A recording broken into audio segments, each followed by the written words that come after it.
வணக்கம். செல்வகுமாரின் அதிகாலை வானிலை ஆய்வறிக்கை. அதிகாரப்பூர்வ வானிலை அறிக்கைக்கு இந்திய வானிலை ஆராய்ச்சித்துறை அறிக்கையை பார்க்கவும். 2025 அக்டோபர் 13 திங்கட்கிழமை அதிகாலை நிலவர வானிலை பதிப்பு.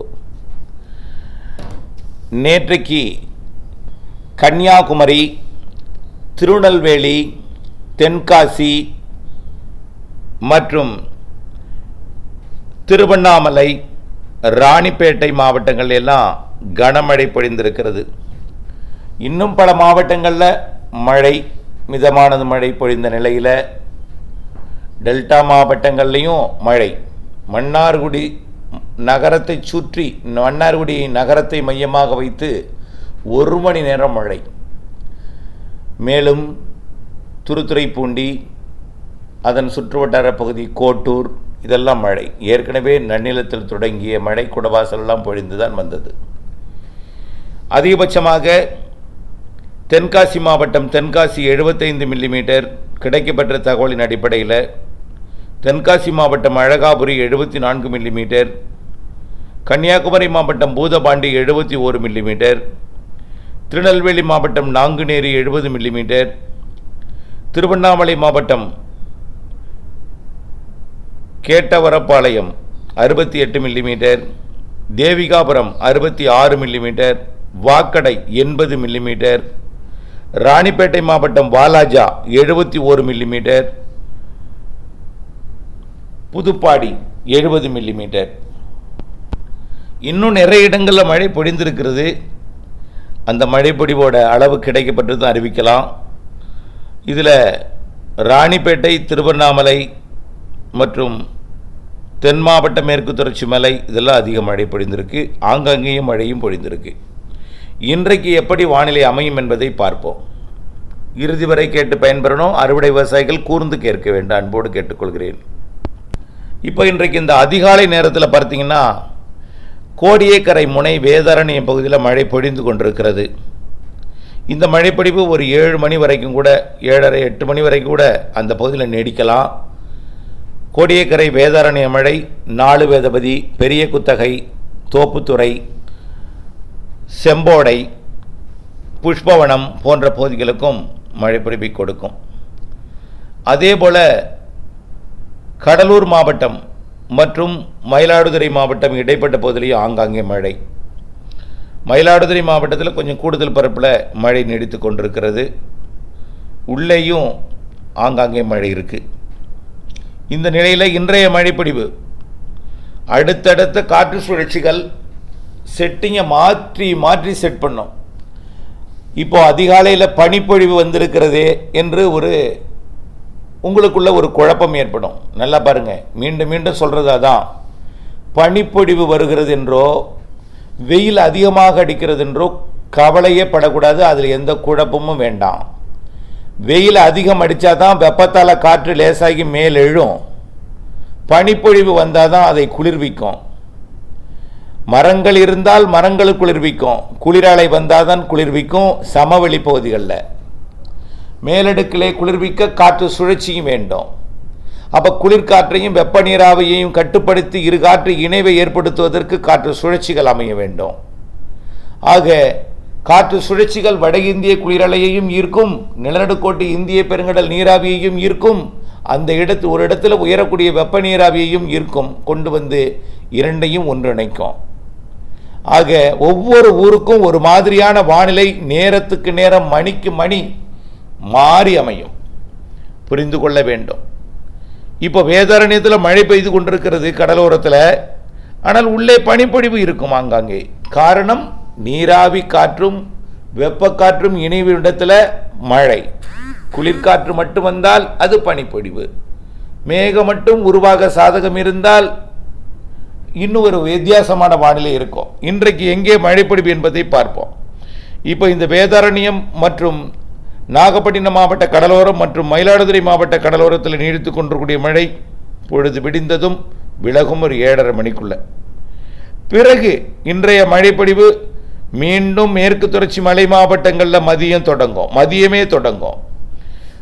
கன்னியாகுமரி, இன்றைக்கு கன்னியாகுமரி, திருநெல்வேலி, தென்காசி, விருதுநகர், கொடைக்கானல் மலைப்பகுதி, தேனி மற்றும் மதுரை, கோயம்புத்தூர், நீலகிரி இந்த மாவட்டங்களில் மதியமே மழைப்பிடிப்பு ஆங்காங்கே தொடக்கும்.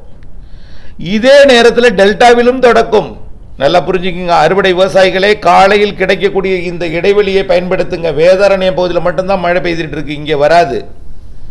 மேகமூட்டமாக இருக்கிறதே அறுவடையை தொடக்கலாமா என்று சந்தேக பார்வையில் இருப்பீங்க. அச்சப்பட வேண்டாம், விரைவிலே வெயில் வந்துவிடும். அதே நேரத்தில் மதியம் மழையும் வந்துவிடும். வேதாரண்யம் பகுதிக்கு மதியம் மழையும் இருக்கிறது. இன்றைக்கு டெல்டாவில் பரவலாக மதிய மழை இருக்கு. டெல்டாவில் மட்டுமல்ல, திருச்சி, அரியலூர், பெரம்பலூர், புதுக்கோட்டை, சிவகங்கை என்று பெரும்பாலான மாவட்டங்களில் மதியமே மழைப்பிடிப்பை தொடக்கும். இந்த மழைப்பிடிப்பு இப்போ காலையில் இருக்கக்கூடிய இடைவெளியை பயன்படுத்தி விரைவில் அறுவடையை தொடக்குங்க. பூச்சி விரட்டி அடிக்கணும் அடிங்க. மதிய மழை வந்துடும் 2:30-3 மணிக்குள்ள. பிறகு இந்த மழைப்பொழிவு அப்படியே பரவலாகும். இன்றைய மழைப்பொழிவு தூத்துக்குடிக்கும், ராமநாதபுரத்திற்கும், விருதுநகர் மாவட்ட கிழக்கு பகுதிக்கும், மதுரைக்கும், சிவகங்கைக்கும், புதுக்கோட்டைக்கும் வந்துவிடும். நல்ல மழைப்பொழிவு இன்றைக்கு மாலையில் கொடுக்கும். பிறகு கோயம்புத்தூர், திருப்பூர், கரூர், திண்டுக்கல் காற்று பகுதிகளுக்கும் மழைப்பொழிவை கொடுக்கும். மாலையில் இன்றைக்கு காற்று பகுதிக்கு மழை உண்டு. 13ஆம் தேதி தான் மழை உறுதின்னு சொல்லியிருக்கிறோம். 13க்கு அடுத்தது 15ஆம் தேதி உறுதி. இன்னும் மேலும் கூடுதல் பரப்பு கனமழை பொழிவு, அப்படித்தான் நம்ம சொல்லிட்டே இருக்கோம். 15 மேலும் கூடுதலாகும். கிழக்கு காற்று தொடங்கும். தென்மேற்கு பருவ காற்று நிற்கும். கிழக்கு காற்று 15ஆம் தேதி 16ஆம் தேதி தொடங்கும். 17ஆம் தேதி இன்னும் கிழக்கு காற்று கூடுதலாகும். 18-19 வடகிழக்கு பருவமழை தொடங்கும். வளிமண்டல சுழற்சி குமரிக்கடல், இலங்கை வழியாக அரபிக்கடல் நோக்கி நகரும். தீபாவளி நாளிலே அரபிக்கடல் சென்ற அந்த நிகழ்வு தீவிரமடையும். புதிய நிகழ்வு தீபாவளிக்கு பிறகு வரக்கூடிய நிகழ்வு அந்தமான் பகுதியிலிருந்து தமிழ்நாட்டை நோக்கி நெருங்கி கொண்டிருக்கும். தீபாவளி நாளிலே அரபிக்கடலில் ஒரு நிகழ்வு, வங்கக்கடலில் ஒரு நிகழ்வு தொலைவில் இருக்கும். இருந்தாலும் கிழக்கு காற்று வரும் என்பதனால தீபாவளியிலும் மழை உண்டு. சரி, இன்றைக்கு ஒட்டுமொத்த தென் மாவட்டங்களுக்கும் மேற்கு மாவட்டங்களுக்கும் ஈரோடு, கோயம்புத்தூர், நீலகிரி, திருப்பூர், கரூர், திண்டுக்கல் மற்றும் தேனி, மதுரை, சிவகங்கை, ராமநாதபுரம், புதுக்கோட்டை, விருதுநகர், தூத்துக்குடி, திருநெல்வேலி, கன்னியாகுமரி, தென்காசி எல்லாம் இன்றைக்கு நல்ல மழைப்பொழிவை கொடுக்கும். தேனி எல்லாம். பிறகு டெல்டா மாவட்டங்கள், அதனைத் தொடர்ந்து அரியலூர், பெரம்பலூர், கடலூர், கள்ளக்குறிச்சி, விழுப்புரம், திருவண்ணாமலை, திருப்பத்தூர், வேலூர், ராணிப்பேட்டை, சென்னை, திருவள்ளூர், காஞ்சிபுரம், செங்கல்பட்டு, விழுப்புரம், புதுச்சேரி, காரைக்கால் அத்தனைக்கும் மழை உண்டு. சரி, இப்போ எங்கே ஒதுக்கியிருக்கேன் பாருங்க. கிருஷ்ணகிரி, தருமபுரியை ஒதுக்கியிருக்கேன். இன்றைக்கு கிருஷ்ணகிரி, தருமபுரியை ஒதுக்கியிருக்கேன். இருந்தாலும் கிருஷ்ணகிரி, தருமபுரிக்கு நள்ளிரவிலே வந்துவிடும். மாலை தான் கிருஷ்ணகிரி, தருமபுரிக்கு வராது. கண்டிப்பாக தாமதமாக நள்ளிரவு என்ன 8 மணி 9 மணிக்கெல்லாம் ஈரோடு மழை சேலத்திற்கும், நாமக்கலுக்கும், கிருஷ்ணகிரி, தருமபுரிக்கும் தீவிரமடையும். கண்டிப்பாக இன்றைக்கு தமிழ்நாட்டிலே அனைத்து மாவட்டங்களுக்கும் மழை உண்டு. மதியம் தெற்கையும் டெல்டாவிலும் தொடங்கும். பிறகு படிப்படியாக மேற்கு மாவட்டங்கள், கர்நாடக எல்லையோர மாவட்டங்கள், வடகடலோரம், டெல்டாவெல்லாம் தீவிரமடையும். நள்ளிரவுக்குள் நல்ல மழைப்பொழிவு அனைத்து மாவட்டங்களுக்கும் கொடுத்துவிடும். சரி, ஒதுக்கி இது தென்மேற்கு பருவமழை தான். வளிமண்டல சுழற்சி வெப்ப சலனம் காரணமாக பொழிந்து கொண்டிருக்கிறது, இருக்கிறது. அடுத்தபடியாக இன்றைய மழை நள்ளிரவுக்கு பிறகும் தொடரும். சில மாவட்டங்களில் அதிகாலையில் கடலோரம் பொழிந்து விலகும், இன்று போலவே.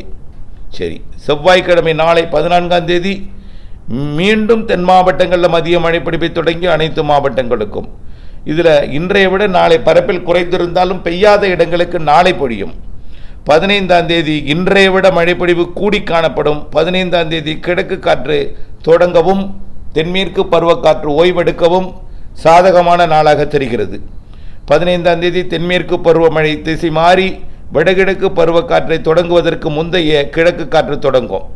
16ஆம் தேதி முழுமையான கிழக்கு காற்று வர தொடங்கிடும். 16ஆம் தேதி கிழக்கு காற்று மேற்கு தொடர்ச்சி மலையில் போய் மோதி கடலோரம் மழை இருந்தாலும் மேற்கே போய் குவிக்கும். மேற்கு தொடர்ச்சி மலையில் போய் தடுத்து மேற்கே மழைப்பொழிவை கூடுதலாக்கும், தெற்கேயும் மழைப்பொழிவை கூடுதலாக்கும். மழை தான் இனிமேல். 16, 17 கிழக்கு காற்று மழை, 18, 19 வடகிழக்கு பருவமழை, 20ஆம் தேதி அடுத்த நிகழ்வு உருவாவதற்கான சாதக அமைப்பு வங்கக்கடல். ஏற்கனவே கடந்த நிகழ்வு தீபாவளி நாளிலே அரபிக்கடலில் இருந்து கொண்டு கிழக்கு காற்றை ஈர்த்து கொண்டு தமிழ்நாட்டிலே தீபாவளி நாளிலும் விட்டு விட்டு மழை, அவ்வப்பொழுது மழை, ஆங்காங்கே மழை, ஓடும் மேக மழை, தூறல் மழை, சாரல் மழை எல்லாம் கொடுக்கும். தீபாவளி முடிந்ததும் தீவிர மழை பொழிவு இருக்கிறது. ஒட்டுமொத்த தமிழ்நாட்டிற்கும் வலுவான நிகழ்வு காத்திருக்கிறது. வானிலை ஆய்வறிக்கையுடன் இணைந்திடுக. வானிலை அறிந்து விவசாயம் செய்திடுக. அப்டேட்ஸ் அவசியம் என்பதை உணர்ந்திடுக.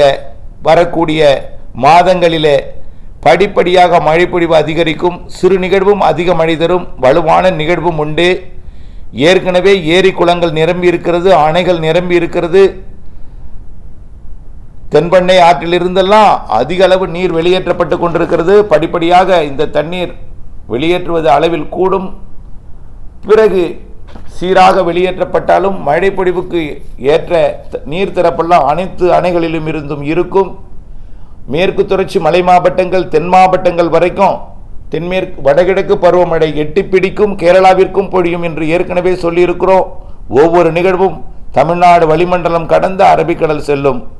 ஆகவே கண்டிப்பாக மழைப்பொழிவு நிறைய இருக்கிறது என்பதை நினைவில் கொண்டு வடிகால் வாய்க்கால்களை எல்லாம் சீர் செய்து கொண்டு தொடர்ந்து வானிலை அப்டேட்ஸுடன் இணைந்திருந்து திட்டமிட்ட வேளாண்மை செய்து லாபம் அடைந்திட அன்போடு கேட்டுக்கொள்கிறேன். இதுவரைக்கும் இன்றைய அறிக்கையை கேட்கும் வரைக்கும் மழை பெய்யாதவர்கள் தயவு செய்து இன்னொரு மதிய மாலை வரைக்கும் பொறுமையாக இருங்கள். இன்றைக்கு நள்ளிரவு வரை பொறுமையாக இருங்கள், பொழிந்துவிடும். இன்றைக்கு ஏதேனும் சில இடங்களில் ஒதுக்கினால் நாளை பொழியும். 15ஆம் தேதி கண்டிப்பாக பொழிந்துவிடும். அதற்கு பிறகு கிழக்கு காற்று தான். ஒதுக்குதல் என்பது ஜீரோ, ஒதுக்குதல் என்பது இருக்காது. இணைந்தே இருங்கள் அப்டேட்ஸுடன். நன்றி.